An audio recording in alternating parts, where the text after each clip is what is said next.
That's what I mean. I've always been kind of difficult to work with in a lot of ways, like not only just saying no to labels about like deals and also tours that came later. I just was like, no thanks, and that pissed them off. But then also being in the studio with people and they would be like, this song kind of reminds me of this.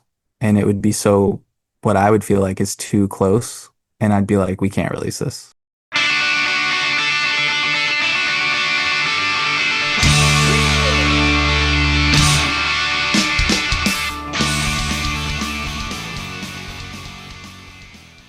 Welcome, everyone, to This Was the Scene, the podcast that takes a look back at the late 90s, early 2000 punk scene. I am your host, Mike Doyle.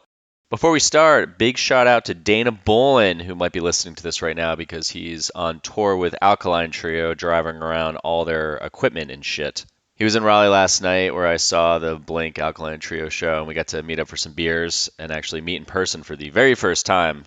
Go say hi to him if he's wandering around the venues of all the shows that are coming up, and buy him a beer. Actually, don't buy him a beer because he has to drive a truck full of equipment. Go check out his podcast, 2 Week Notice, and you can also listen to the episode I did with him. That is episode 255 in my podcast, where we basically just love on each other the whole time. From Indian Lakes is an American indie rock band formed in 2009. The band's sound generally incorporates elements of pop, acoustic, emo, shoegaze, and rock, creating a distinctive blend that has earned them a dedicated following. They recently released their album Head Void and continue to tour, representing a mature evolution of Joe Vannucci's songwriting that began in California's mountain communities. I got to these guys years ago, I think, and we talk about this. He was either recommended on Spotify or on like Pandora or something. And it was either the song Paintings or The Monster that came up when I got into them. But I added them to my Spotify playlists, and they've been on rotation for a very long time. Granted, this kind of falls out of the whole late 90s, early 2000, but I've taken the liberty of sometimes just interviewing a band that's a little close to that era, it was influenced by that era, and just because it's like, fuck it, why not? I want to just talk to these guys anyway. So I got Joe on the Zoom, and this is what we chat about. His sideman, Hard Chiller, loving the Deftones, Copeland, Tooth and Nail Records, Triple Crown Records, having stage fright, what does he write about, absent sounds, turning down a Thrice tour, recording an album with a dude who produced Gotye, putting out their own records, their latest record Head Void, and a ton more. Go check out that latest album Head Void, which you can get on vinyl on their Instagram. I'll leave a link in the show notes. Lastly, if you want to support the podcast, there's a couple ways you can do it. You can go to patreon.com/thiswasthescene and sign up for $1 a month. You could also go to thiswasthescene.com/donate. There's a donate button in the menu on the top of the website. That'll take you to some options for like Venmo or PayPal or whatever. It's really helpful and awesome for you to do that. Finally, go follow my Instagram if you'd like to. It's just look up This Was the Scene. I'd like to get to that little blue check mark, but I have to get 10,000 followers. I'm at like 4,500 right now, and I don't really feel like paying to get the blue check mark. So tell all your friends and go follow me. That's all I got to say, so feel free to subscribe, leave a review, and share this with anyone who'd love some punk rock nostalgia. With that said, let's get started. Yeah, so this whole thing just goes back in time. It's like the whole origins of the band, but I just saw you put out a record with your latest band. How long have you guys been like doing that with the dude from RX Bandits? Well, we didn't think that our bands would be as busy as they've been lately. The kids are rocking, so we've been touring a ton. So it's actually been a couple of years of like casual back and forth. Well, who started? Like, who brought up the idea? So Steve Choi, that's the guy you're talking about. He's from RX Bandits and The Sound of Animals Fighting and some other cool bands. Roger is from The Warriors. Casey is usually in the Velveteen, and he's toured with a million bigger bands too, but Velveteen's kind of his thing. And Choi sent me, I think he sent me just one song, and he was like, hey, me and some guys are trying to do something, and we thought it'd be cool to hear what it sounds like with your vocals over it. And I was like very hyped because my band has always been sort of under the radar compared to these other guys. So I was like, oh shit, these are big time rocker dudes. The first song went pretty well, and I think they were kind of surprised at what I did because they probably thought I was gonna just like do some kind of dreamy, soft thing over the whole thing. I think that's kind of what they wanted, but I just told them like, you guys probably didn't realize this, but I was a total new metal kid. I can't, I gotta just like be a little aggressive over some of this stuff. And then he sent something. The next song he sent was like had a ton of like classic hardcore mixed with kind of Weezer grunge kind of stuff or whatever. And then that song, I can't remember which song. I think it was there's a song called Close By, and I think it was that one. And then I think we were just like, oh yeah, this is like a whole band thing. We were both hyped on it. And then the other guys got in and it just kind of went from there. And then we signed to a label and blah, blah, blah, all that. I was gonna say it sounds because all of your stuff that you write, like you said, you nailed it. I mean, obviously you know your own sound, but it's a really dreamy and chill vibe. I was just doing trying to just open up some pages to look at for reference and things, and I saw your post on Instagram for Hard Chiller, for anyone listening, is the name of the band. And I went to it and I was like, whoa, okay. Because I was gonna ask you later, I was gonna be like, I wonder if you ever wanted to get songs that are a bit more aggressive. And as soon as I click this link, it starts off, and I was like, okay, I guess that answers my question. Yeah, it's interesting because where we're at right now in the industry and what's cool with young people. I was on stage a couple months ago. We were opening for this band LS Dunes that's like a sad thing. Anthony Green's new band. Yeah, and then the other guys in it are in these like arena bands. It's like it's kind of ridiculous. I was trying to figure out each night. I don't really talk a ton on stage because I've always had a lot of stage fright and I just don't really like being in the spotlight in that way. So I just kind of try to think before I go on stage, like, okay, I got my one spot in the set. What am I gonna say? And this one venue, there was this kid wearing like a Deftones t-shirt that I could see. And so I pointed him out and I was like, this venue reminds me that one time we were here back in like 2014 or something. There was like this band of 20-year-olds or something. They were really young, like super hipster. I mean, we were young too, but they were like incredibly young and very, very trendy, really, really good band, but mega hipsters. And they were asking me what kind of bands I like, and and when they asked me who my favorite band was, I was like, well, it's still probably Deftones. And they all thought that was like such a joke. They didn't believe me. They thought I was kidding. And they were like, oh man, I mean, I guess there's some good Limp Bizkit. And they start naming all these like stereotypical kind of, New metal shit. yeah, like, but it was still at a point where that was still, that's what you and I kind of got used to over the last like 20 years is people just assuming that all those bands from that era are in the same kind of, Yeah, they got lumped into that. yeah, totally. And so now I'm like telling this story on stage and this crowd is like, they can't believe that. They're like, what? I'm like, yeah, they all thought I was like a joke for loving this like band from that era or whatever. And all that to say, this hard chiller thing is like the first time where this kind of energy coming from me feels like people are ready to. I don't think they would have been as into it like 10 years ago. It's funny. It's always the quiet ones I feel that have this aggression inside that they want to release. Yeah, I mean, I grew up out in the wilderness and like it was very quiet and I used to fall asleep with my Walkman headphones on and it was all like, I had an older sister who would just burn me CDs of like all the hard rock and heavy stuff that was going on in like the early 2000s and mid 2000s. And so, yeah, I grew up on that. And then when I got to be a teenager, I was driving down the hill to Fresno, California pretty much every week. Me and whoever, I had a minivan and we would just fill it up and drive down and go to pretty much any heavy music show, like punk, hardcore, metal, and all the bands I was in growing up.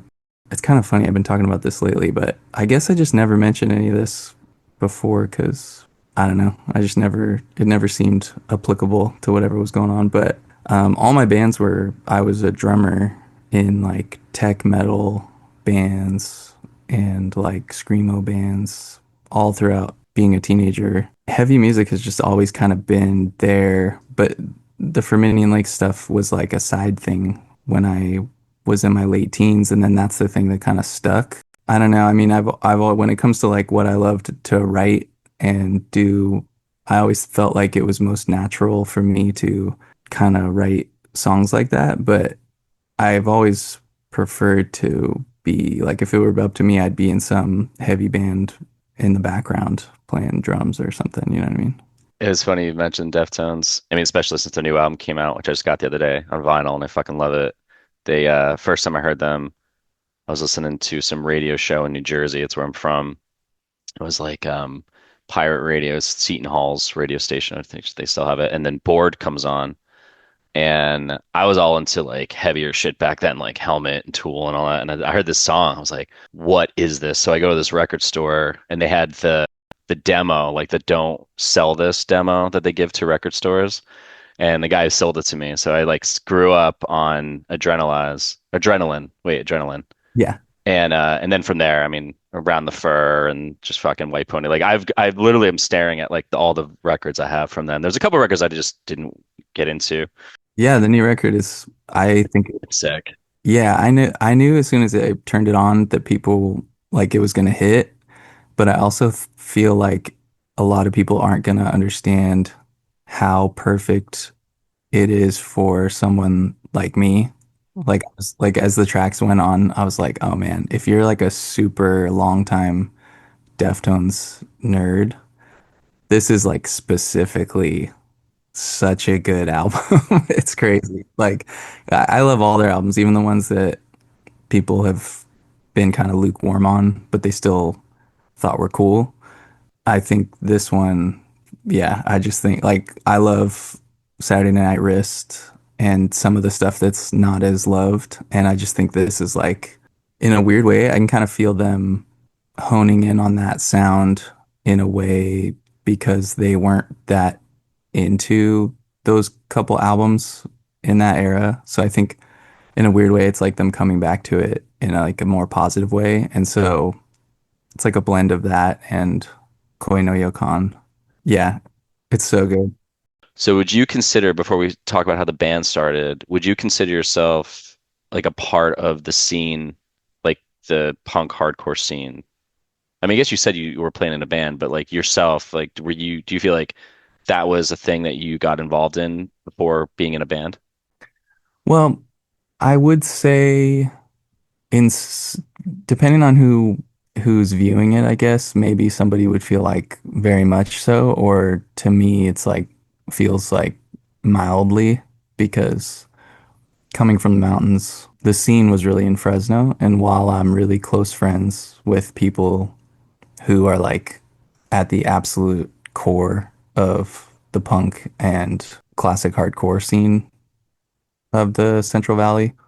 And I was, I went to as much stuff as I could. I also think with my personality, I never really got, I mean, even when I would be at shows, it's not like I'd want to be anywhere near the pit or, It'd be so funny if you were just so aggressive at the shows and then just so chill after.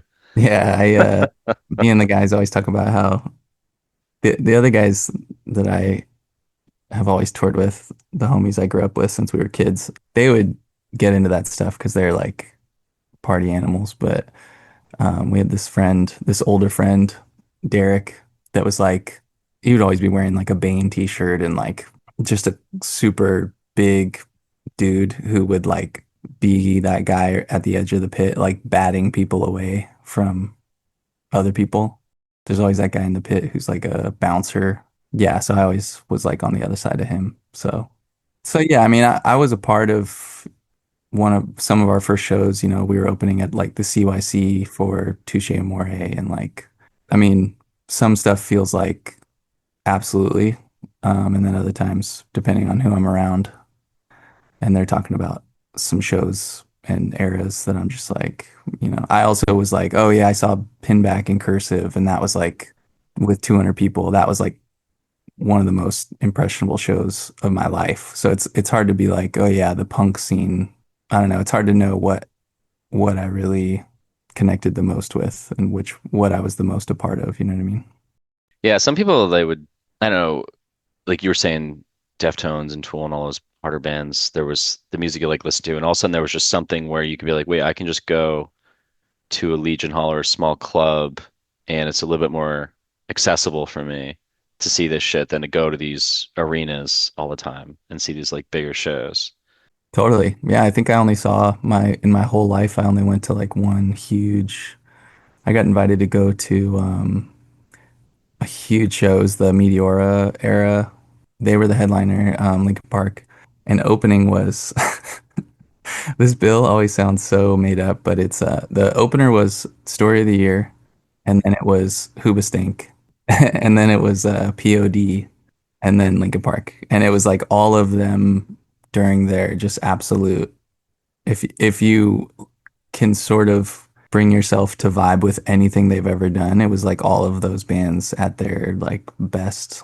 And so that was like crazy, but also it felt like I was at like Disneyland or something, you know what I mean? Yeah, it sounds like the Weenie Roast, K-Rock Weenie Roast they used to have. Yeah.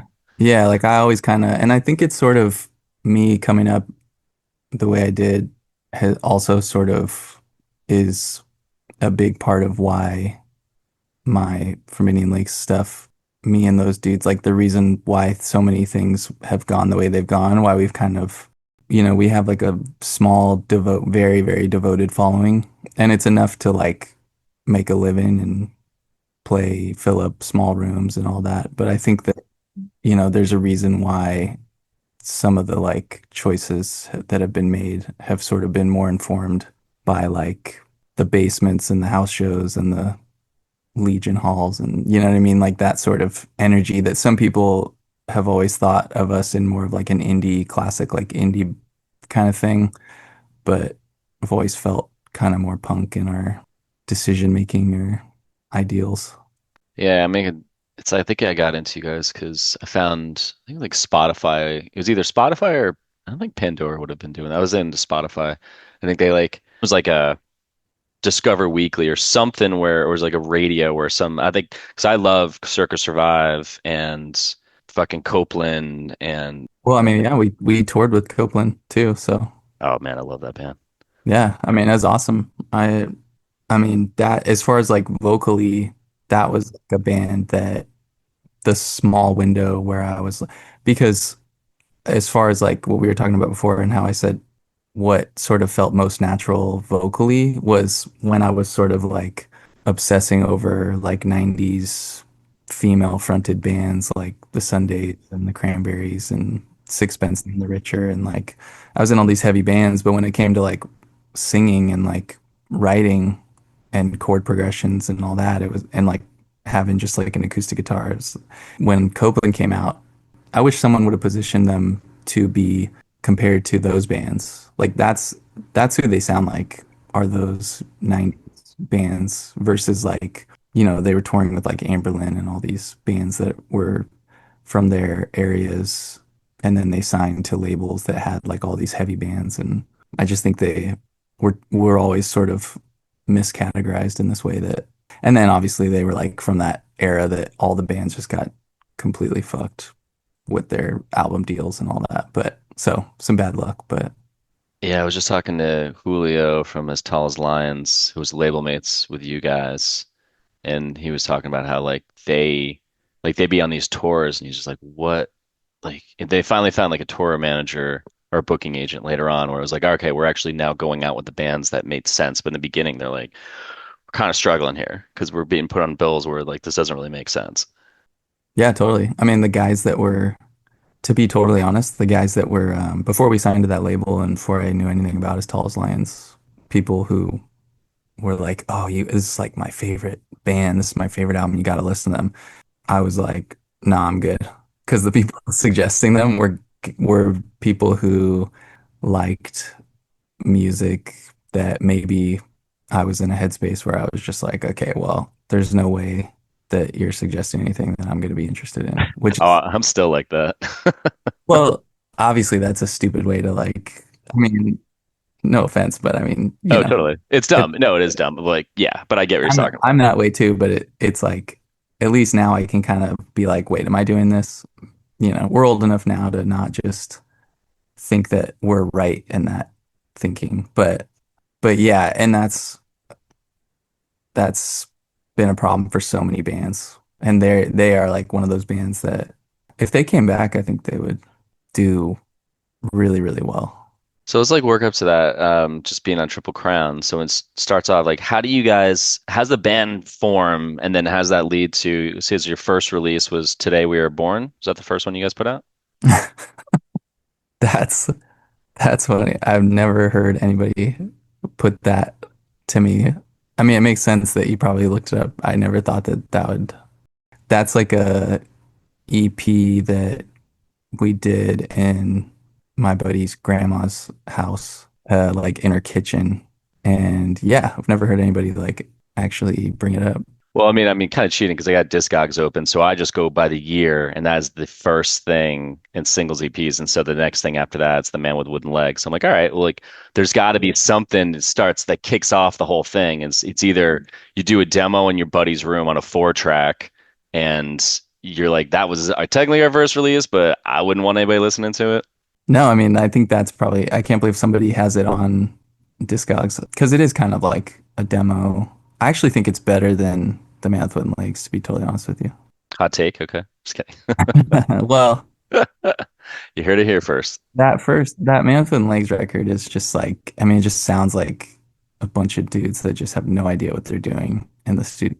And it's also like coming from playing a bunch of like punk shows and then getting in a studio and like having to do so much editing and tuning to make the songs sound what you think is presentable.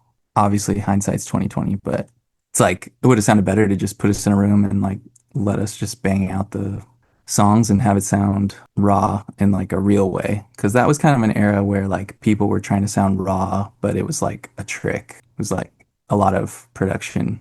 So I think it's okay, but that EP, I remember we just like did it on. So me and my music partner Matt, well, he goes by Matty, and he makes awesome music. And him and I, we do a lot of studio work together, and we work on other people's music. And we've worked together on music since we were in like eighth grade.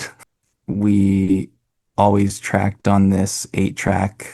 Seems weird actually, but maybe I'm wrong, but I think it was like a Boss digital setup where it has like the CD burner on it.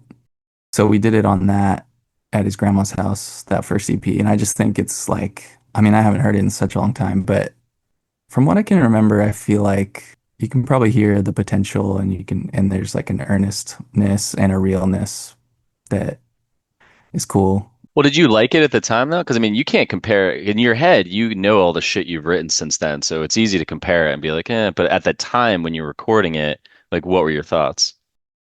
And it's funny, I can't even remember like any songs off of it or anything. I just know that I do remember thinking this is good.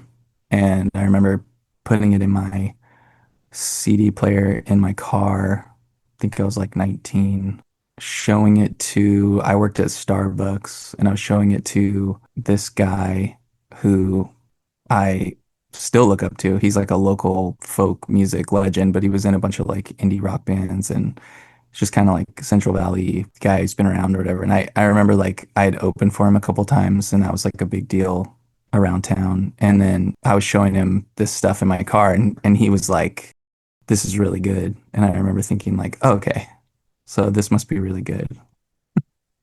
And so that was that, and I didn't really have that same feeling the next record. There's definitely like a couple songs that I really liked, but I think that some bands figure stuff out along the way and then they kind of like go for it. And I think we were just kind of like going for it right out of the gate and people can like hear that journey from the beginning if they want to, which is, it'd be cool to, for everybody to hear. I'd prefer it if people heard stuff once I'd like figured some stuff out, but I also appreciate when you can like hear an artist's journey from the very beginning. You know what I mean? So it's complicated. I mean, that's everyone's. It's like, you see a picture of yourself in sixth grade where you were probably like a fat mess, and you're like, I wish I could bury this photo, but it's where it brought me to where I am today. Basically, just talking about my own sixth grade photo. I think the easiest way to explain sometimes when like somebody is like, play this song off like your first record or whatever, and I'll politely decline and explain to them that some of that stuff, it's like someone asking you to go up on stage and read a page from your diary when you were like 18. That's a You know what I great way to mean? put it. Yeah. Yeah, it's like it's not that you read that page from your diary. It's not like you're like, oh, this kid, like this sucks. It's like you just, I'm not gonna like. It feels like, why would I do this? You know what I mean? When you said you guys were like going for it at that time, like what was that? How did you define that for yourself?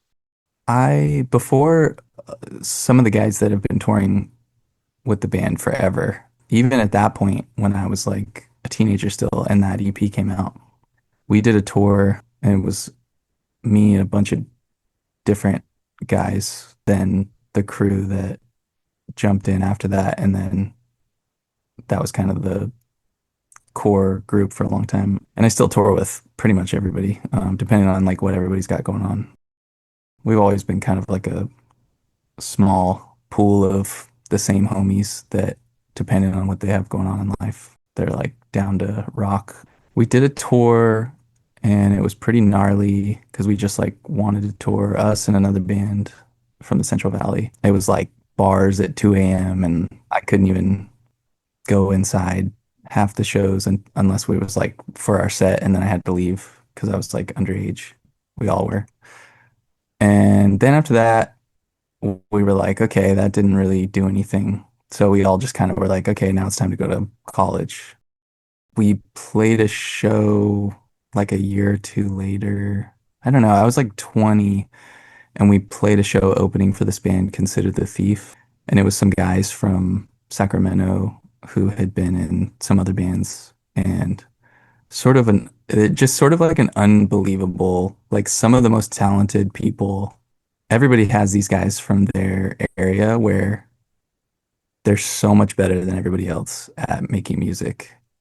And the reasons why they are not going to be a full-time band or do anything about it are, you like can't understand. They're all just like, whatever. And they were just like, you guys are really good. You should record a record.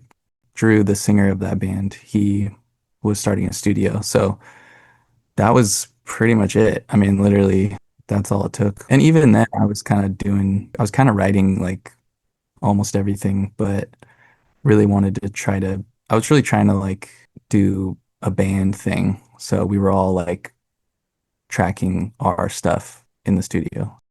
You said before you were like, what just comes out of you is just this, the sound that you have. And did you ever in the beginning try to match the bands that we'll keep going back to Deftones or Tool. It's like you see the bands that you were into. Did you ever try to write like that and then just like you found yourself like this doesn't feel right and all of a sudden you just trip over your sound and you're like, oh, I'm writing more this style and it's coming easier. Yeah, I mean, what's funny is, as you probably know, when you're first coming up and you're not like, we were from an area where there's no connection to anything. All you can do is write music and then play shows. I mean, there's a reason why we're like the only band who's ever toured the world and done anything from our area.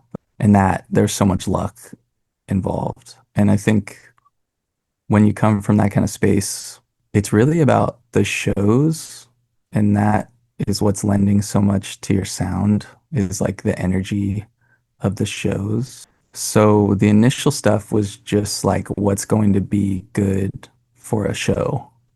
Higher energy, easier to play.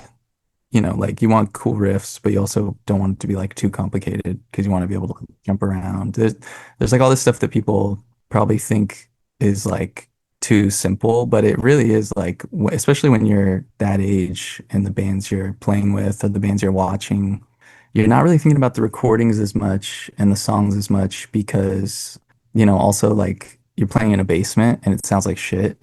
So it's like you really just need to like have the energy cool enough that the crowd loved it, and it didn't matter as much what you actually sounded like. It's interesting. So I mean, like, also, I mean, I think it's important to note that up until this point, I've always had, like I said, I mentioned all those female fronted bands from the 90s earlier and Copeland and all this stuff. And I was coming out of a scene where it was still like very much not cool to have a sort of feminine leaning kind of register and tone. I was still in studio spaces where people were telling me I was sounding too gay when I was singing sometimes. I mean, it was like a totally different vibe. So that's another thing that like people who love some of that first stuff, they probably wouldn't want to hear that kind of thing because they are close emotionally to some of that stuff. But I mean, that's just like how it is. And so by the time it was like 2015, 16, when this album, Everything Feels Better Now, like that to me, that album is like experimental art, indie Deftones to me. It was also like the first time I felt I was in a studio with people that were just like, do whatever you want, who cares? And they were encouraging everything I was doing. They were like, this is great. You know what I When mean? I'm listening to like your all your stuff on Spotify, it's amazing. It's impressive to me when you're, because at that point, that's like technically your fourth album, right? Like your fourth full length. Right. But I always think like it's impressive when it's like your fourth record and it's like it just sounds that good. Where some bands will lose speed and it kind of like goes downhill a little bit, or they kind of just stay with the sound. But I was like, damn, man, to get up to that level, that's pretty impressive. It's a great record. I mean, I haven't. I was actually when I was looking through all this, I was like, "Fuck, I got to get this on vinyl." So I was gonna text my record store and be like, "Can you guys get this for me?" Oh yeah, that one's gonna be, I don't know if that'll ever be available. That one's like a classic example of when it came out, it was so different that and you know that your hand is like hovering over the button to click release because you're just like, okay, I mean, this is going to be like very, very different. But it's also what came with all the critical, like, it was the first time that we were in like the cool kids club as far as like Pitchfork and NPR and Stereogum. Like, we got all this, like, there's obviously something to taking those risks and trying to push yourself artistically in that kind of way, but definitely alienated a lot of fans. But now that album is probably, I don't know if it's the most popular, but people talk to me about it a lot. And there's a song or two off of that that I think is probably what are most loved. Well, I'd say the Monster would be one of those, right? Yeah, people love The Monster. They really love that song Sunlight.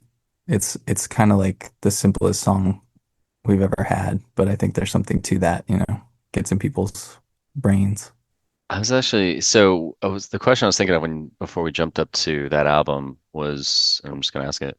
Can you remember the song that you wrote that took you down the path that was like defined what your sound was personally?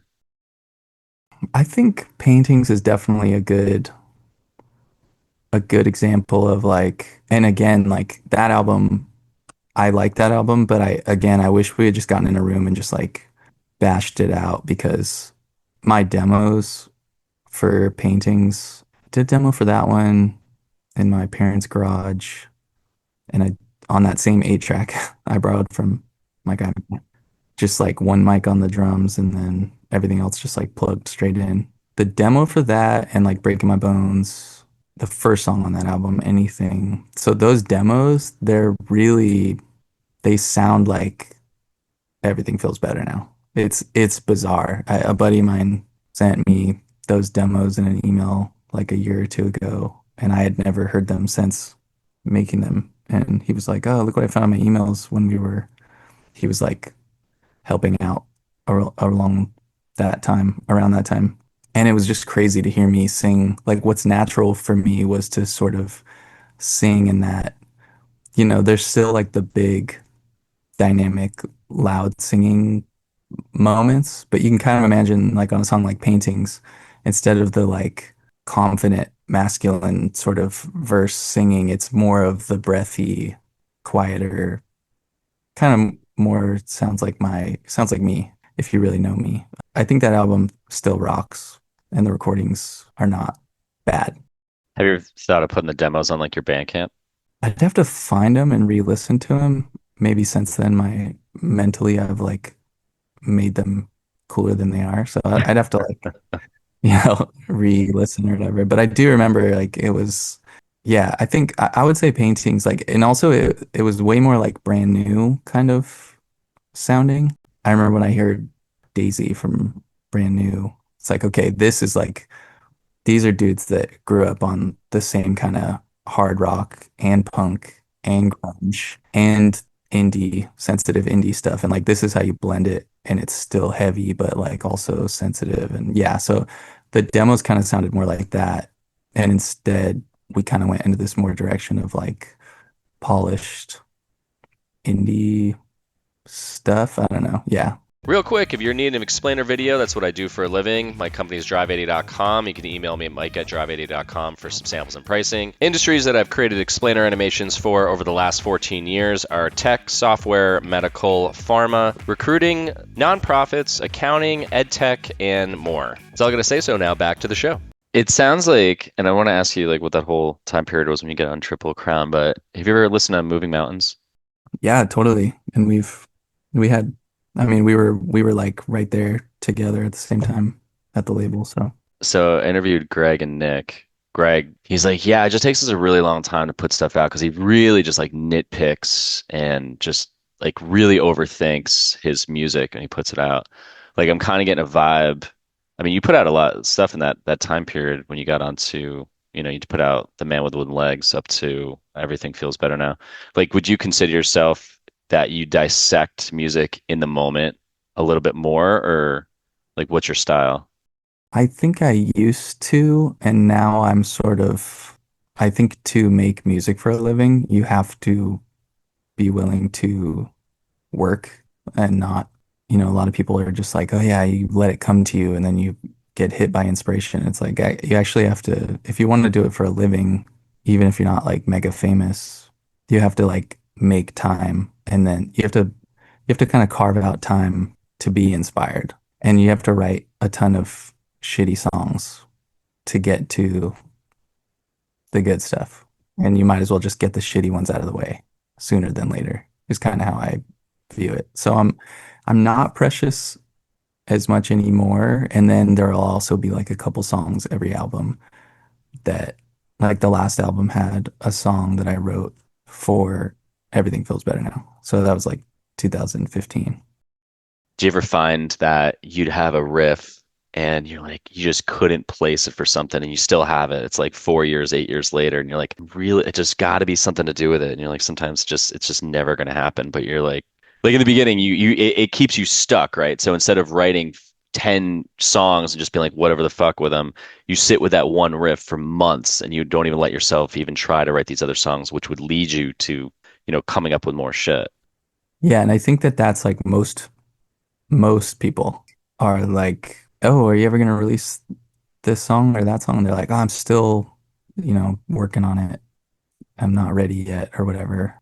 Maybe they hate them now or whatever, but it's like I've learned to I'll open up that session, every year or something. And then, because yeah, you'll have that riff that you're like, this is something. I'm Everything else I've written around this is not good, but there's something here, and I just need to like continue to come back to it with fresh ears. So what's like the whole time period like when, 2009 you guys put out The Man with Wooden Legs, then you're touring, I'm guessing, and then 2012, so 3 years later you get on Triple Crown. So like what's happening in that time and up leading to getting on Triple Crown? Um, yeah, so we released that first album and just completely like we paid for it ourselves. We went and recorded it in Sacramento. Like I said before, a lot of luck. I mean, it's hard to like when I talk to young people, it's just keep writing and just play shows. And then when it gets past that and they're like, but how do you get on tours? I'm like, well, just meet somebody in like a bar and they just happen to be from a band that's bigger and then they'll just like you and take you on tour. It's like Yeah. not very realistic the way that we first started like doing stuff. I mean, we just had so much luck. Like I said, because of where we're from and everything, somebody would have to just like our music and take us out. We didn't have a booking agent. We didn't have a label or anything. We barely had management. It was just like friends that weren't very responsible. Well, how would you get your music to people? I mean, at that time, there was my was MySpace still? Because this is like 2000. No, MySpace is gone by then, right? I think it was MySpace, Or but if it Spotify? wasn't They doing it? MySpace, no, there was no streaming yet, which is crazy That's wild. to think about. Yeah. I'm not sure. I mean, we might have just been giving people maybe just like emailing them like a link or something, if not a CD or something, but we got invited out by a band. It was like a Tooth and Nail type tour, which at the time I was like, we got to do it because we got to get out of this like small town. This is what we're trying to do, you know what I mean? But at the same time, I was worried that everybody would think we were Christian because it was like religious affiliated bands. And that led to a couple tours that were kind of in that space. And it's funny when you're young, you're like, oh my God, we're never going to get away from this. And now it's like, I forget that that was even a thing, that I was worried that people would think we were religious. That was a big thing. That was a big thing with that label. Totally. Yeah. I mean, now we're just like so far away from it. But at the time, I was like, oh my God, we should probably just break up. This person thinks I'm a Christian or whatever. But it really wasn't that big of a deal. So we were doing that stuff. And then we were playing those able body songs for so long. I mean, it was such a classic situation of like you start writing those songs, you demo them, play them on tour, you're like working them into your set because you don't have any fans. So that you're opening for other bands. So you're just trying to put together a good set. It doesn't matter what you play. So it can be like as much new stuff as you want. We did a tour with this band, The Dangerous Summer, and that was like they're from Baltimore, and that was like our first what we felt was like a big break because it was like the tours we had done so far had been like 200 people max, and they were like, it jumped to like 800 people, and we were like, okay, we made it. This is it. That's pretty, I mean, that's a big fucking jump, dude. Like that's Totally. I mean, especially I just don't think people realize how DIY we were for so long. I mean, we were just this was just like kind of without social media, it was just still people like even Fred at the label, it was like unheard of for us to just do this stuff without any real connection to the music industry world in any way. It was like purely just a lot of luck and a lot of people liking being around us once they met us and liking the music and liking our show. We went on that tour and then we did a tour with this band, Lydia. Yeah, which was awesome. They have some great music. Those were even bigger. And so both of those tours, a lot of labels were seeing us. And it was a lot of like stuff that we didn't really think fit. Like I remember EVR offered us a deal and we felt like that wasn't really at the time it was all Warped Tour, Screamo stuff. And we just were like, this would probably hurt more than it helps.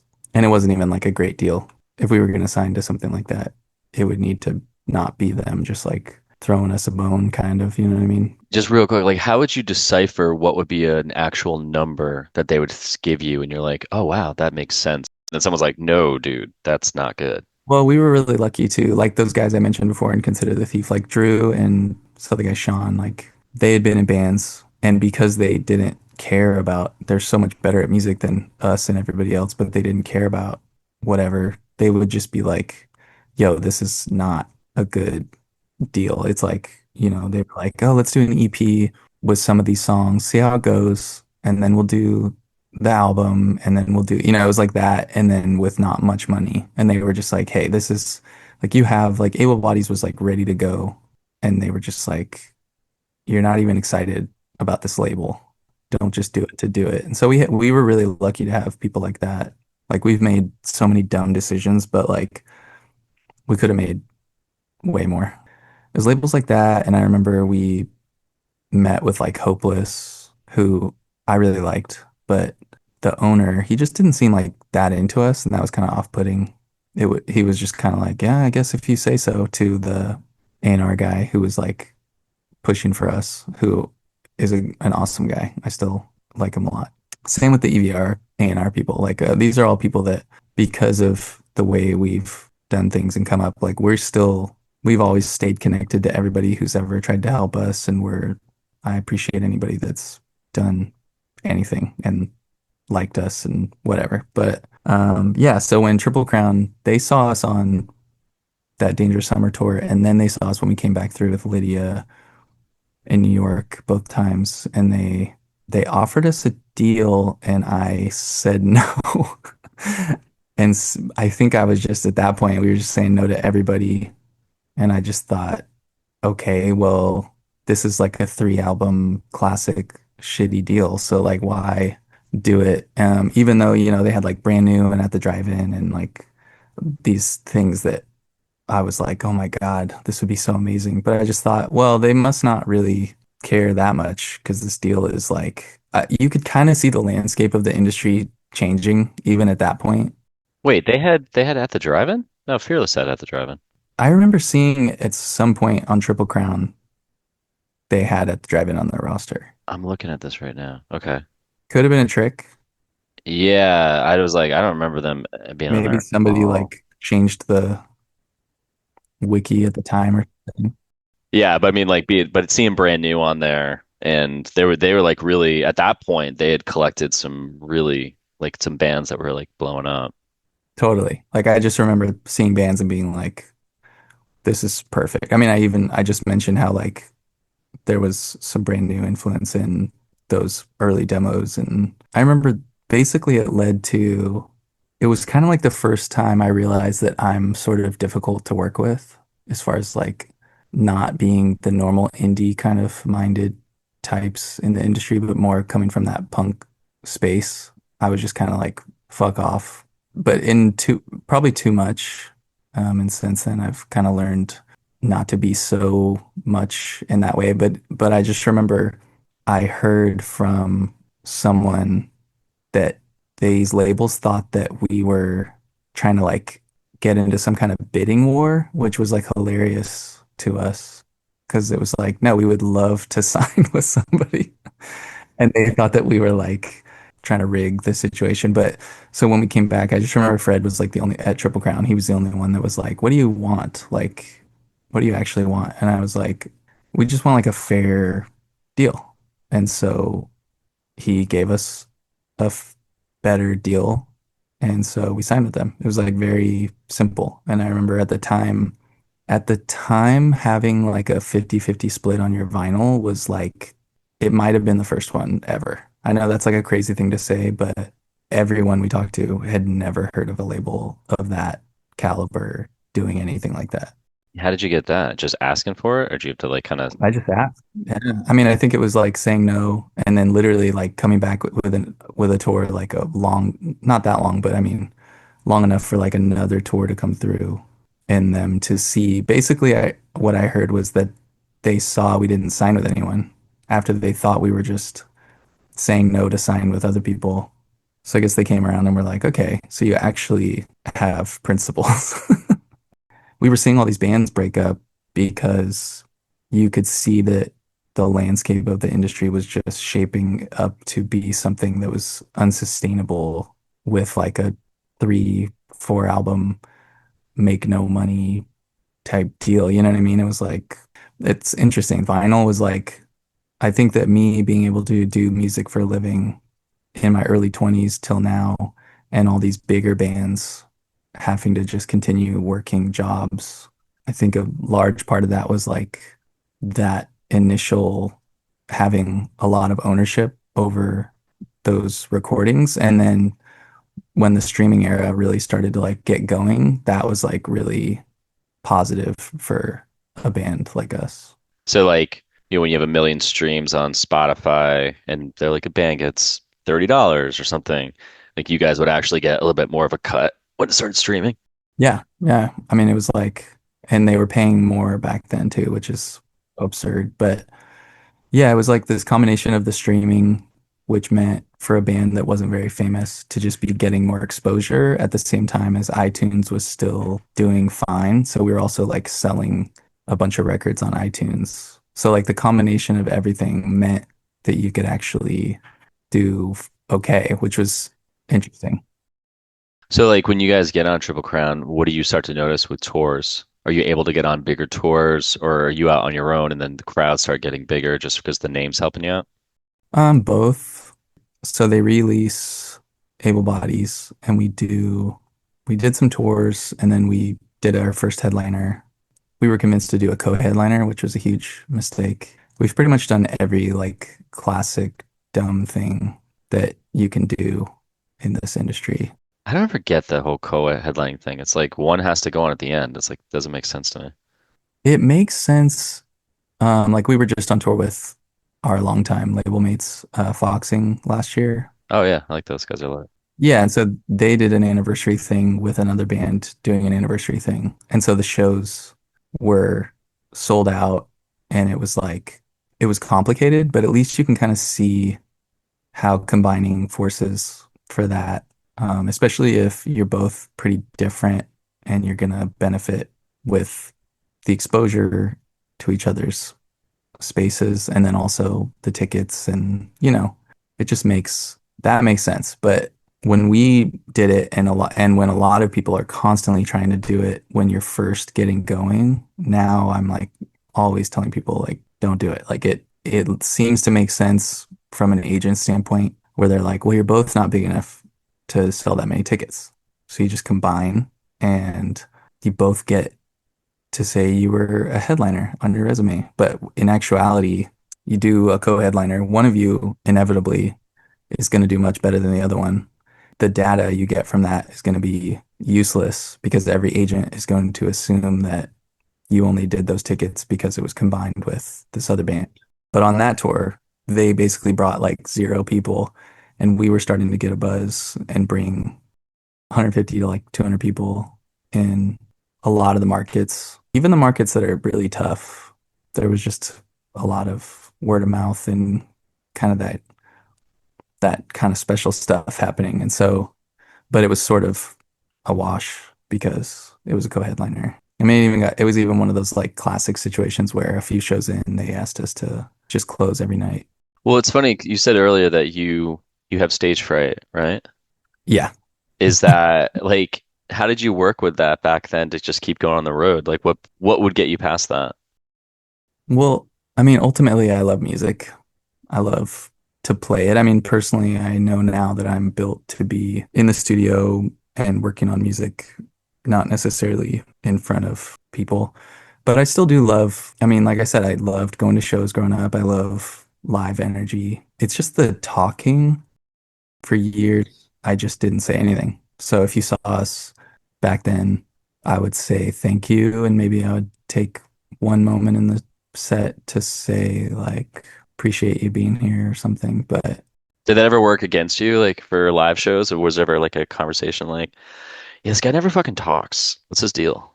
I think it's surprisingly, people could feel that I was being, for some reason, I never got anybody saying that they didn't think I was like, whatever was happening, they were getting the vibe from me in a way that I think the songs sort of just spoke for themselves as far as like my vibe. I can Um, see that. yeah, and I'm saying thank you, and I'm not saying anything. I don't seem like upset as far as I know. The only time, so I started putting out music under Joe Van. I have a few records under that. And when I started doing like a bunch of solo shows, I had to start talking more because somebody said that they thought I was like upset after a few shows in. I was like, okay, I guess if it's just me and an acoustic guitar, I guess I can't just not say anything. So I got used to talking more, but I would, like I said, like I was just telling that I was mentioning opening for Ellis Dunes and talking about Deftones. It's like now I mean, I've been doing it for so long that sometimes people are like, well, you have stage fright. How do you do it? It's like, I mean, if you do anything for this long, I mean, figuring out a way to speak once briefly during a set is not that crazy. But when you do it and you say something to the crowd, and because if any singer on stage, every time I go to a show, they could say whatever, unless it's, no one's ever going to say anything really awful, hopefully. But as soon as they say something, the crowd loves it and they just laugh or they like you can make a stupid joke and they find it funny. Does that ever ease it for you? Like you say something and there's like maybe a laugh or people are like, yeah, does it make you like, oh, okay, I'm feeling a little bit less stressed about this? Yeah, I mean, to be honest, the guys will be like, "Hey, tonight that was good when you talked," and I'll be like, "What did I say?" I mean, I literally am like, I don't even. Most of the time, I'm like somewhere else because I just, it's crazy. I just played a local solo thing because I realized the year is gonna go by and I could just like book a solo thing and have like a chill night somewhere. I haven't done anything like that since I was like 22 or something, so which is crazy. So I played at this record store that some homies have a few minutes away from me. I was telling my wife afterwards, it's unbelievable how uncomfortable I was. I haven't been on tour for a month or two, and I guess it's been a couple months now, and I haven't played solo for like a year. And it was just crazy that I could just be right back to, oh yeah, like it was like, oh yeah, this is actually when I'm not in some kind of like rhythm or routine, this is what I feel like. And it was just, I was just didn't know what to say, long stretches of silence and me just being like, cool. Like that was that song, you know what I mean? Which is I Yeah. think people try to be encouraging to me and they tell me that it works, that vibe, that they appreciate that I'm being like genuine. But I'm sure there's plenty of people that are just like, whatever, you know what I mean? I don't know. I have to assume there's plenty of people that think that if you're up there, you're supposed to be like, what's up, Boston? Like, yeah, like be like that, this next song's about this and like it's called that last one was called this. Like to me, I'm just so like I just don't give a shit about any of that stuff. Like I'm just like, you know what it's called. If you're here, you know what that song's called. I don't care to tell you what it's about because a painter doesn't describe every painting to anybody that looks at it. I mean, it's just like I just feel like whatever, you know what I mean? I'm also maybe I'm like too self-deprecating and I just think who cares? I think I read an interview, or I think I read an interview years ago when Circus Survive put out Blue Sky Noise, I think was the one. And Anthony Green's like, yeah, this is the first record where I actually started writing more specifically about things. But prior to this, I would just write about whatever. And I actually liked a lot of the stuff prior to that way better, 'cause when he was just being metaphorical or just was like, I don't even know what the fuck I'm writing about. Do you have a specific thing you write about, or do you go in that direction where it's like, I don't know, words just kind of pop into my head and I just do it? I think if I'm doing like Jovan stuff, that's compartmentalized in my brain. That is like a folk project. And that is like a nice way for me to be like, I want to write about this. I want to write this love song or this sad song. And it's about not like super specific, but there's sort of a basic outline of like once I kind of start it, I kind of go down that path that can be kind of focused. The rock stuff, it's definitely I'm more the fan of abstract ideas. I think that there can be themes, but I don't usually get I think I got kind of specific on those early albums in a way that I just think sounds pretty dated at times, where it's like I'd rather be a little more abstract and on theme than specific and corny, like 10 years later when you hear it. You know what I mean? It's like, it's hard to explain. Well, it's like when you do, let's say, you go from able bodies, you go to absent sounds, and then you go, everything feels better now. Do you have, all right, this record, this is a vibe I want to do, or I already have my own vibe. I'm just going to see what I just bust out on guitar and then lyrics, or you kind of package it in your head. Like, I kind of want to take someone in this bubble that I've created for this album. I want to take someone here and live in kind of this world that I'm creating for that. Like, how do you do it personally? I mean, I think also every album is different because it's different in all the ways. Like I'm definitely like always trying to do something different, not just musically, but like thematically. And, I think it's important to put yourself in a different space and not do the same thing. I think that kind of happens lyrically. I think I'm kind of less that way lately. Like I think the next stuff for Many Lakes is going to be like I want to keep rocking in the same, like I think the last record is like the most from Indian Lakes sounding record. I think it'd be cool to keep honing in on that. I definitely think from the first stuff all the way up to now, it was like a lot of pushing the limits of, am I capable of doing this? Can I make a song like this? Can I make a song about this? You know what I mean? It was a lot of that stuff. I've never really had a process kind of on purpose in the ways that you're asking, but yeah, I mean like Absent Sounds was the first. That's when I started to be less specific. I think you can kind of hear it Did you feel like more of a freedom with that? big time. I mean, I think that album, it's interesting. I don't love that album as far as like, I think it has a bunch of cool ideas, but I think the glossy production puts it in a space that's like the least what I personally am a fan of. I know that's probably surprising to some people, but I would probably never listen to an album like Absent Sounds. Okay. And as far, but like Able Bodies, even though like I wish it was more raw, I think that it has an energy to it and and a little more of a simplicity that it sort of like is glossier than I'd like, but at least it's live when we play those songs. It's got this like punk energy to it that still kind of shows. And I think Absent Sounds was starting to tap into like this big indie space. One or two songs on that album that when we play them live, they're like really sludgy, kind of like the second track on Absent Sounds. It's called Label This Love. And I wish the whole album sounded like that. Like to me, it's like as close as the band's ever gotten to like that Deftones era stuff. It's like it's really heavy. Yeah, I like that song Ghost. I like that one. Yeah, Ghost is good too. That was really interesting.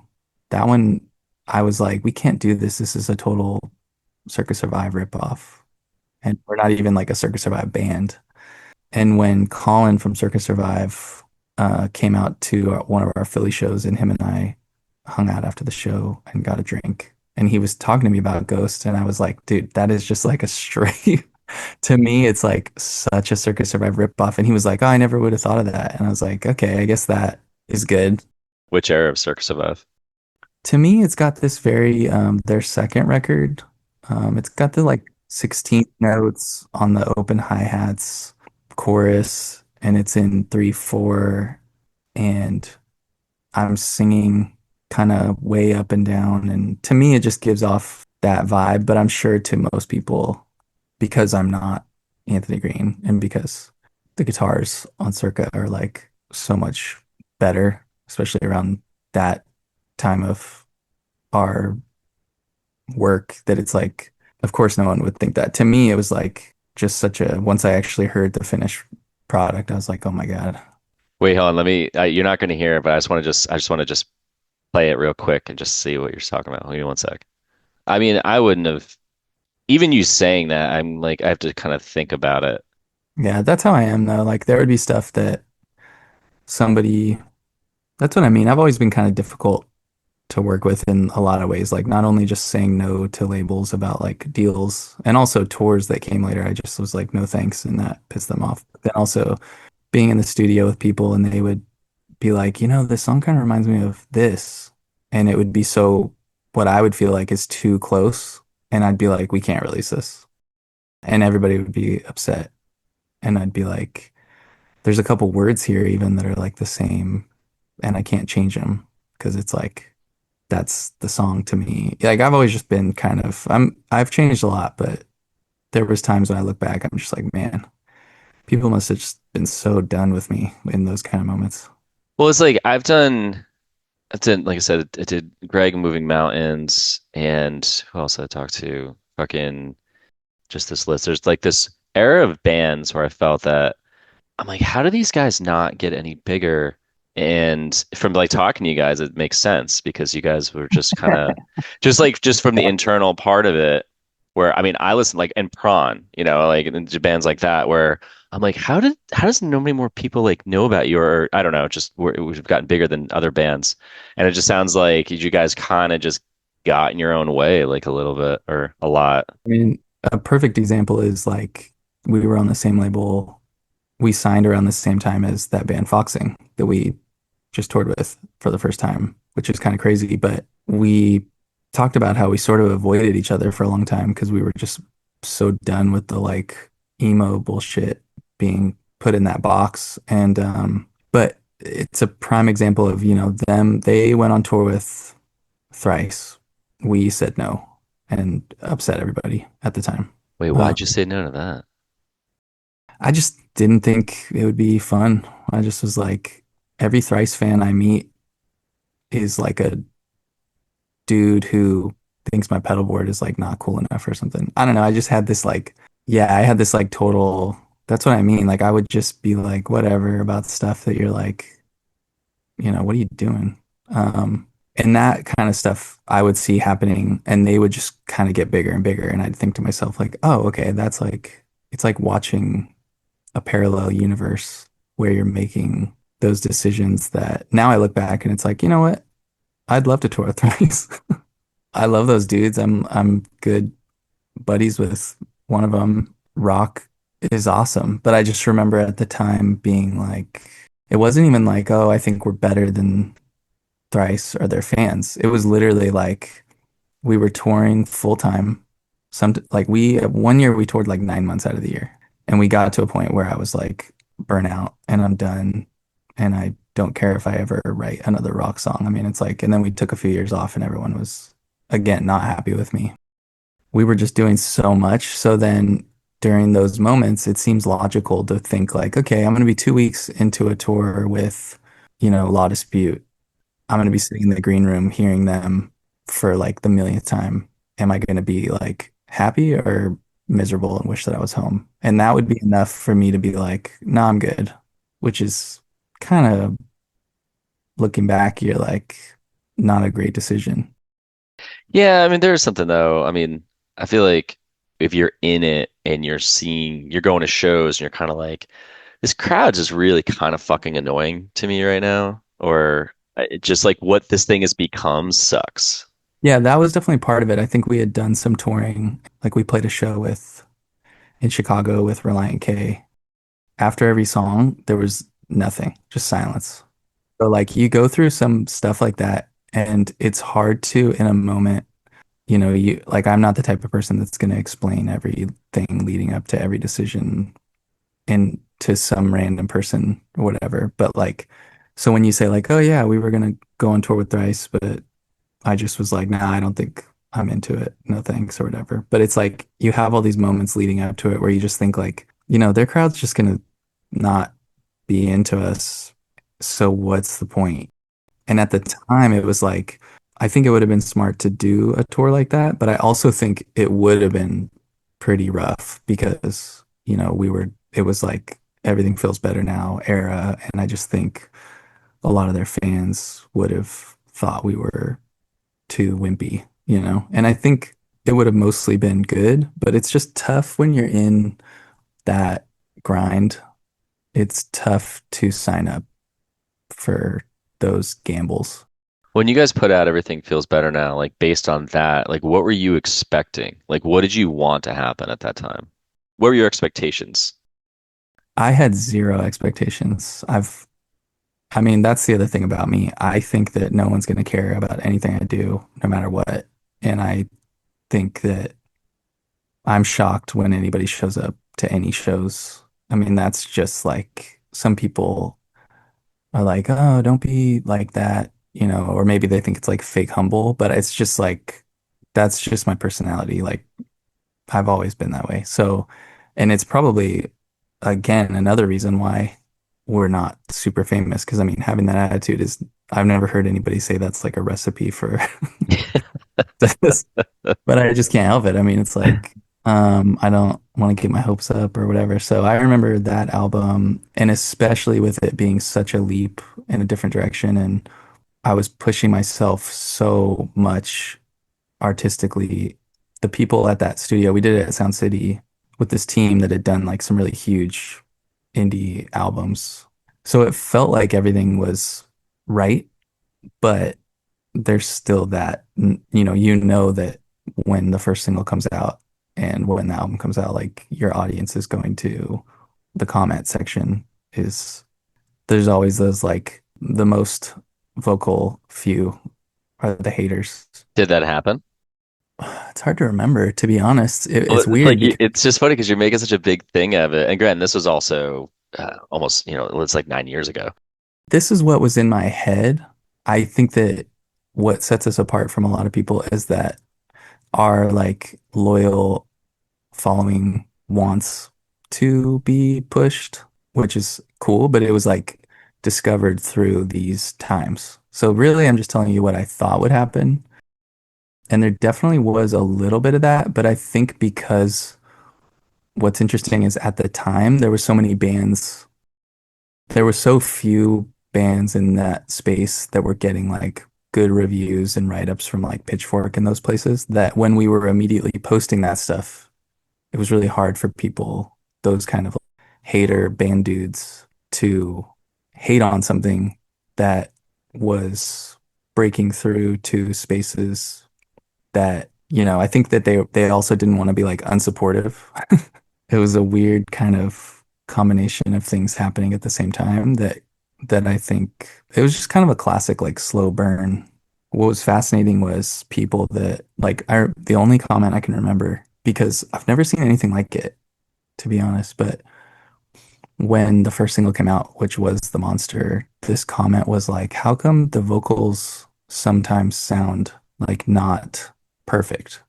And I remember not being like, oh shit. I remember being like, wow, this is awesome because my complaint about the previous albums was how it was like too produced, even though it was supposed to be like in this raw genre. And here we're doing like groovy, artsy, indie, like experimental stuff, but it's like sounds more raw to this person. Interesting. Yeah, because it's like that whole album is like to tape, no editing, there's no tuning on the vocals, there's no drum editing, there's no like Oh, literally really? like yeah, yeah. I mean that's why like we went to Sound City and I did so much on that record because it was like, okay, I am like a classically trained musician who has been in rock bands since I was like 12. So let's see. It literally was like, here's like a big budget album in an amazing space. Like when I was writing, it was like, let's see what I'm made of, is what it felt like. And so I think that's why that album pushes a lot of people as far as like sonically, but it's kind of hard for them to argue like the band dudes. Like that album has like the most riffs to me. It's like riffing pretty hard and it's like odd time signatures and and it's all to tape. So it's like I think that's what kind of carried it past a lot of the people that were upset that we were sounding so different. You know what I mean? What's like like the guitar sound in the beginning of that? It's like kind of tingy. I mean, everything in the whole record is just bass, two guitars, and drums and vocals, right? There's no like Yeah. keys or like any sampling or anything like that. There's definitely like some vintage keyboards, but nothing like that isn't what I deemed at the time as like what any of the bands that had gone through there would not do. You know what I mean? Yeah, I think I'm just listening because I just played a real quick part. It's like there's like that drum click or whatever in the beginning. Like, what is that? Is that it sounds like almost sounds like a rim hit kind of On the first track? on the monster. Oh, on the Monster. Yeah, so that's Yeah, a rim click. And what was funny that is was it. the producer was like, "Oh, you're into this like rim stuff." Like he had not worked with any like emo bands. So like, we're talking about all this other stuff. I definitely still, like I said, I saw like Pinback in Cursive and that was one of my most impressionable events of all time. And so there's definitely that like emo part of me too that comes out in a lot of the music. And he was like, "Why are you doing this like rim click stuff?" I thought that was so fascinating. But it's like this guy's only ever worked with like these huge like indie bands that play pretty straight. I mean, he had just done like the Lumineers record and like Gotye, like massive. Like Gotye was like, Wasn't the someone I used to know guy? yeah, I mean, literally like one of the biggest songs of all time. Yeah, I've been into that song like for some weird thing, just dissecting it this last month. Just I don't know. I keep rewatching it. I'm like, this has so many things of why it's great. That's crazy though. That was the guy who did that fucking song. he produced that record and he had just done the Lumineers like huge album and I mean he was like he tracked and wrote the main riff of like the Cold War Kids like classic hit. Like he's just one of those classic like if this guy's telling me that I'm doing the right stuff, then I am. I mean, it's like that's why we're here. Were you less of a pain to work with on that album with that because of that guy? And so that's when I realized that everything we've done ever since has just been like a classic rock recording, like raw, unedited, and sort of like free in that way. You know what I mean? And it's like that album process taught me a lot. Yeah, he was like a hard ass who did these like cute indie things that are obviously like not as cool to some people. But I mean, he also played bass with Jeff Buckley in New York for a while. I mean, he's like this kind of guy that you're just like, this is a real legend sitting here talking to me about my songs. Yeah, and I remember like I was asking him, I kept being like, is this good? Is that good? And he was just like, you're here, like it's all good. Don't really think of it as like me helping you. He just was like, you have the incredible space, you have all this like unbelievable gear, and your label's paying for it. And he was like, so just do whatever you want. Like that's why you're here. And he was like, if I don't like something, I'll tell you. And he did a few times. You're like, fuck you. No, it was like he was right. Like I when I hear that album, I just go, man, like this album more than any of the others. And I think we tapped back into that with the last album too, where it's like it comes on and you're just like, this sounds so good. There's a vibe that is sort of unique, which to me is like my favorite type of feeling with any of the Verminion Lake stuff is if I feel that kind of like this is like doing its own thing a little bit, but it's also sounds awesome, like all of the awesome stuff that I love to listen to. Yeah, I felt like when I listened to it, there's these little tiny nuances to it that just felt like there was a lot of thought that went into it. Probably too much thought. Yeah, so, I mean, sometimes like there's some songs out there in other bands where I'm like, you guys threw too much shit at this, man. Like one of my best friends years ago, she was like, yeah, like when you put on all your jewelry and you go out, my mom's always like, take a piece off or something because just too much or whatever. And I think the same thing with some albums. You're like, you didn't really need to add that fourth guitar, and it's just kind of drowning everything out right now.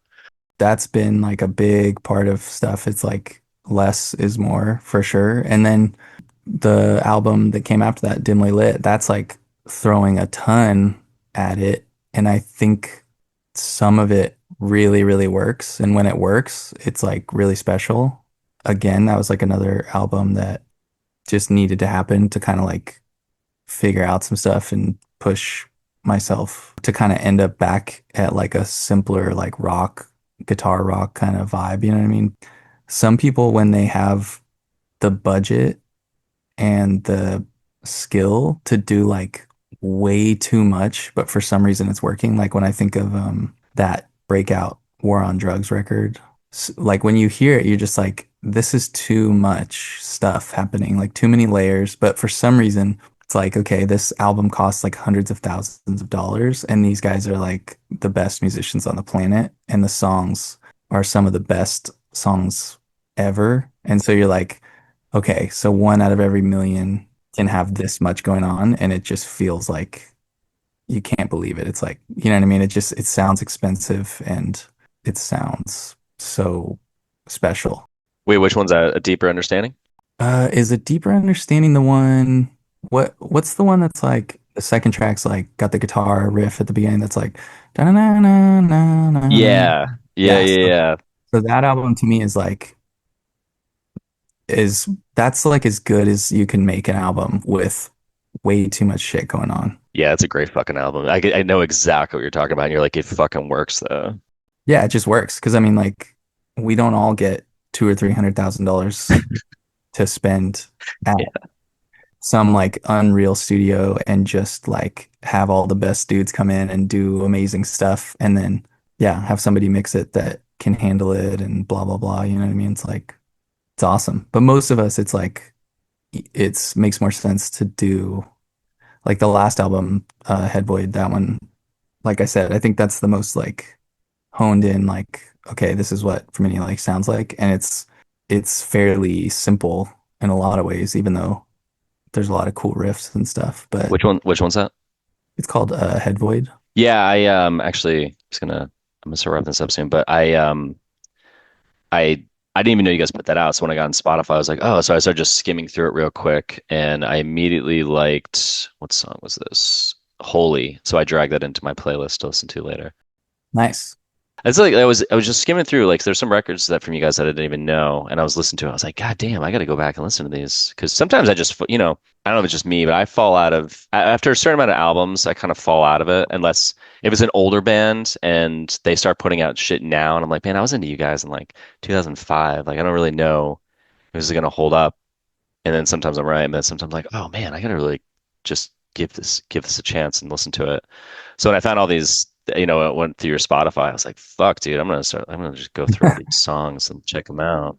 That's the DIY life. I mean, you have to just accept that tons of people are not gonna see or know. You have to just assume like, okay, 5 years from now, like now I have tons of people telling me, I have at least one person at every show telling me that Dimly Lit is their favorite from any Lakes album, which at first was like, I cannot believe that. And then now it's like, okay, this is just how it works. Just keep making music and don't think about because of the way we do things and how we've always done things, you can't think in the same terms as other bands as far as like which albums and whatever. It just is what it is. Like you're gonna have different people at different ages and different walks of life that stuff finds them when it does. You know what I mean? After everything feels better now, then Triple Crown puts out the demo tapes in the same year. For this is like what Discogs tell me. But then Dimly Lit, you guys just go on your own and it's just basically been self-released by you guys since 2019. Yeah, we've always kind of like every album I'll chat with a bunch of labels, but it's always kind of I don't know. It's usually again kind of like a throw you a bone kind of like vibes from people, which to me it's like at this point I have like the data. It's like okay, this is how well it'll do if it's like if it goes poorly, which is still pretty good based on the last record or whatever. You know what I mean? So it's like if you guys aren't excited because we don't have like a viral TikTok, but it's like if we roll through town, a few hundred people are going to show up no matter what in every city, and like X amount of records are going to get sold and blah, blah, blah. It's like some of these labels get that, and some of them, they're like committed to the new way of doing things to a fault, no matter what, even if an A&R person is a big fan or whatever. It's made more sense to just keep going DIY and just keep nurturing our following. So yeah, we left Triple Crown. I think it was kind of mutual. I think they were like at first Fred was a little unhappy with the way I was like kind of done with the label, but I just felt like they never really loved anything we were doing every album. They were always kind of like wanting us to follow up on whatever recipe had worked before. And so to continue to just keep doing something different, and no label is going to be into it unless you're like Radiohead or something. Of course, I'm also being me about this stuff. I mean, I saw him for the first time in person. Him and I, he's amazing. And he's kept in touch with everything that we've ever done, even my solo stuff. He's like emailed me, told me he's very supportive always. So like he's an awesome guy and I love the label and everything. All that to say, I saw him and he had nothing but really nice things to say about the time we were there. And, he was like, if you ever need anything, let me know. So I know that I was probably just being the way I always am, where I'm just like, nobody likes what I'm doing and this is going nowhere. You know what I mean? I'm just kind of like always like, It's gonna be draining. it can be. Yeah. My wife is like so over that stuff. As soon as I get home from a tour, like the day after an album comes out or whatever, I'm just like, God, what am I doing now? My life is over. She's just like, don't, don't even start. She's like, I'm going in another room or whatever. Even this last record, Head Void, we almost signed with a label. I think it would have gone probably really well. But just really dimly lit was like a bunch of songs. It was really expensive. So even though it was like this DIY thing, I didn't make any money till like a couple years ago is when it finally like started to get into the green, which is like pretty rough. And so this Head Void album, it was like, okay, this is a short album. It's the first time I've ever had something and we know that people are gonna like fuck with it right out of the gate. Like we're just like, this is a loud rock record with riffs. And I've never ever felt this way when it's time to release an album where I'm just like, oh yeah, like our fans are all gonna love this. So it was really hard to sign a deal knowing that it would be like a true DIY release that would go really well and what that would be like as far as like financially and like what can you really do with an album like this that's totally DIY. And the PR part of it went really, really well. There was a lot of cool critical stuff that I've never seen from like a fully DIY release. Like, what do you mean? What would be like some things that stood out? There was some really, really nice write-ups from like Paste and Consequence of Sound, and then it was like Stereo Gum had us as like album of the, I don't know if it's like month or week or whatever. I think it's month, but with like a really big write-up from like the head writer there that had always kind of just like ignored us. So it was like there was certain stuff like that that was just like, man, this is really amazing. This is so DIY and it's like there's no push happening. So I think it was good to just do that. And I think maybe the next record would be a good time to finally if a label wanted to do something, maybe it'd be a good time to finally like split it with somebody now that the machine is kind of rolling along. What would you say, like now when you guys are on tour, what are you playing the most from? Like which albums? Um, so we did a headlining tour and we did the whole new album front to back because it's only like 30 minutes long. What were people's reaction when I love a band for so long and they do that? I'm always like, God damn it! Like, what were people's reactions to that? So that's the thing. Because we're not a normal band, and because if you're like a devoted follower of us by this point, you're not the type of person that is going to have those kinds of expectations. You know what I mean? Like you're going to be down for whatever. And also because of the DIY release, the album had been out for a couple months before we went on tour, which was one of the things I'd always griped with the labels about because they want you to be on tour when your album comes out so they can add to those like first weeks of sales at like the merch table and all that. But as you know, there's nothing more frustrating than playing songs that no one's ever heard to an audience that is there for you. You know what I mean? They specifically want these other songs and you're playing brand new songs, you know what I mean? And then by the time they know those songs, you're probably on to the next record. So it's like this was kind of different and we got this really amazing, again, so much cool. Like Brooklyn Vegan did this whole write-up on our New York show on that tour and they commented on.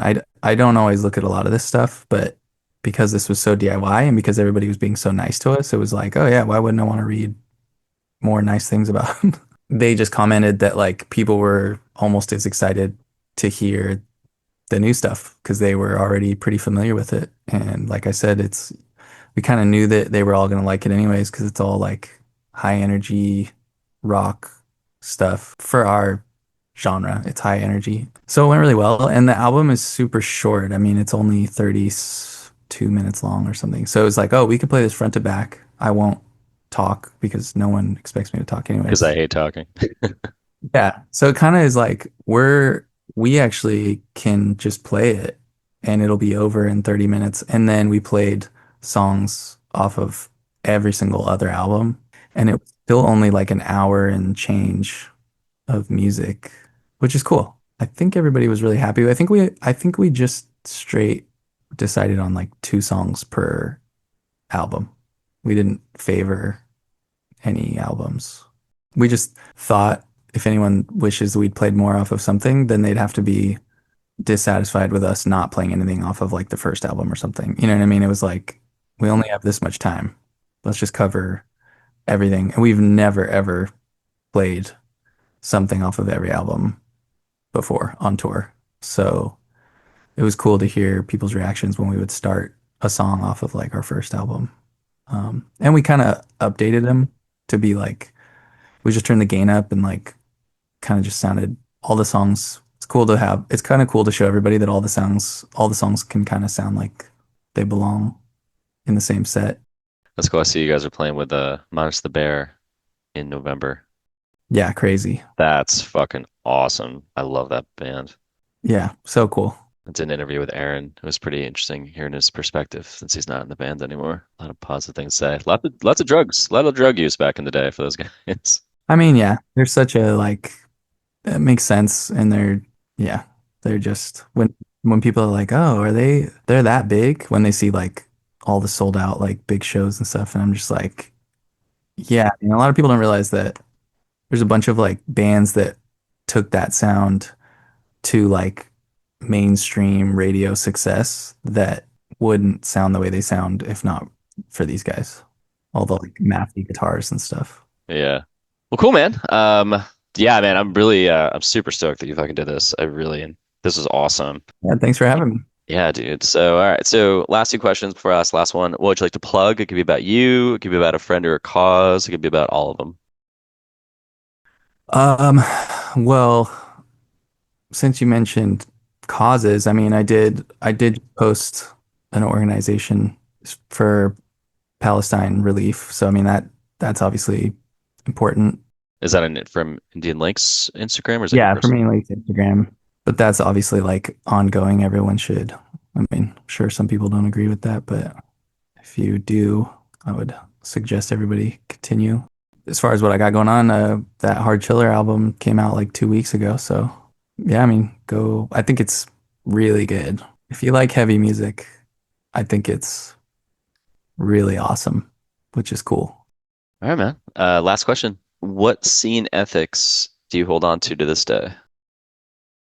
I mean, probably what I keep mentioning, which is like there's been some tough choices along the way, but I think having principles and sticking to them as far as like what I've always felt like what I've taken from punk and hardcore and all that stuff is kind of doing no harm, sort of listening to the universe, letting it guide me in those non-harmful choices. And so there's definitely been some stuff along the way that, you might think what could have been, or maybe I should have done this or that. But I think that you can sort of live with yourself.